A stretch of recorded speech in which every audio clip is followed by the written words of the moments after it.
Voici les 7 types de clients que je fuis comme la peste en tant que freelance dans l'IT. Numéro 1, les clients de mauvaise foi. Ils ajoutent des éléments, des fonctionnalités qui ne sont pas prévus dans le devis initial. Et pour eux, c'est normal parce que c'était sous-entendu, c'était évident. Généralement, les précédents freelances avec lesquels ils ont collaboré ont disparu dans la nature.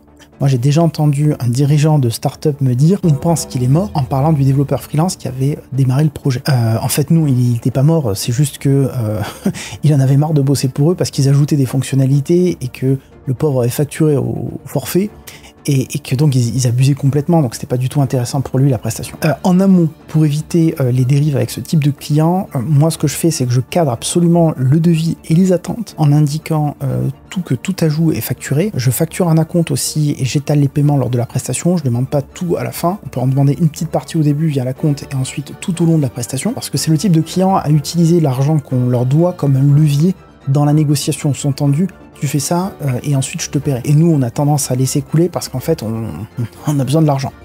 Donc, étaler les paiements, ça diminuera leur levier dans la négociation pour ce type d'argumentaire-là. Ensuite, je commence toujours petit par un petit devis, notamment au forfait, sur 2 semaines par exemple, maximum de travail, en tout cas que j'ai estimé, hein, puisque je facture pas une durée au forfait, je travaille facture un livrable. Enfin, si je me retrouve face à la situation où le client continue d'ajouter des fonctionnalités, je vais pouvoir lui dire une phrase du genre, écoute, comment puis-je continuer à travailler avec vous si vous continuez à ajouter des éléments à la prestation alors que ces derniers ne sont pas prévus dans le devis initial? Numéro 2, les mauvais payeurs. Ils refusent de payer la compte. Donc là, si un client me refuse de payer la compte, moi je fuis comme la peste, c'est fini. Ils ont parfois leur société en redressement judiciaire, donc n'hésitez pas à vérifier sur société.com. Et en général, ce sont des petits clients, pas parce que les gens sont malhonnêtes, mais tout simplement parce qu'ils ont des problèmes de trésorerie. Donc tout ce qui est entrepreneur individuel, voire TPE, soyez très prudents là-dessus. 3, ils n'ont aucune expertise technique en interne. Alors pour eux, l'informatique, c'est proche de la magie noire. Si tout va bien, tu es le meilleur. Si il y a un problème, c'est revirement total, tu essaies de les voler. Pourquoi? Parce qu'ils n'ont pas les compétences pour juger, contrôler, comprendre notre travail. Donc typiquement le type de client qui va dire « Ah mais pourquoi cette fonctionnalité elle prend 2 heures alors que l'autre elle prend 2 jours ?» Qui vont énormément être dans le challenge. Là aussi, je fuis comme la peste pour avoir fait l'erreur par le passé. Numéro 4, les entrepreneurs BPI. Ils viennent tout juste de bénéficier d'un prêt de 50 000 € de la BPI. Ils ont gagné 0 €, ils ont aucun modèle économique. Par contre, ils pensent être le prochain Elon Musk, le prochain Steve Jobs. Malheureusement, ça peut être le type de clients qui vont vous rendre responsable de leur échec après vous avoir exploité au maximum parce que... Et au-delà de ça, je les comprends ces clients-là parce que le client, il vient de récupérer une enveloppe de 30 000 € sur BPI. Il a complètement mal estimé son projet parce que c'est sa première entreprise. En plus, c'est très dur dans le logiciel de développer une entreprise qui est rentable. Et en plus de ça, quand lui, vous allez lui facturer 30, 40, voire même 25 ou 30, 40, 50 000 €, en fait, ça représente presque tout l'argent qu'il a. Et du coup, en fait, il a une seule chance en travaillant avec vous. Et si ça marche pas, il met la clé sous la porte et il a planté sa boîte. Donc bon, je les comprends un petit peu, ces clients-là, bien que je les évite comme la peste. Numéro 5, l'entrepreneur du dimanche. Il est fan de qui veut être mon associé et il vous contacte pour refaire Uber.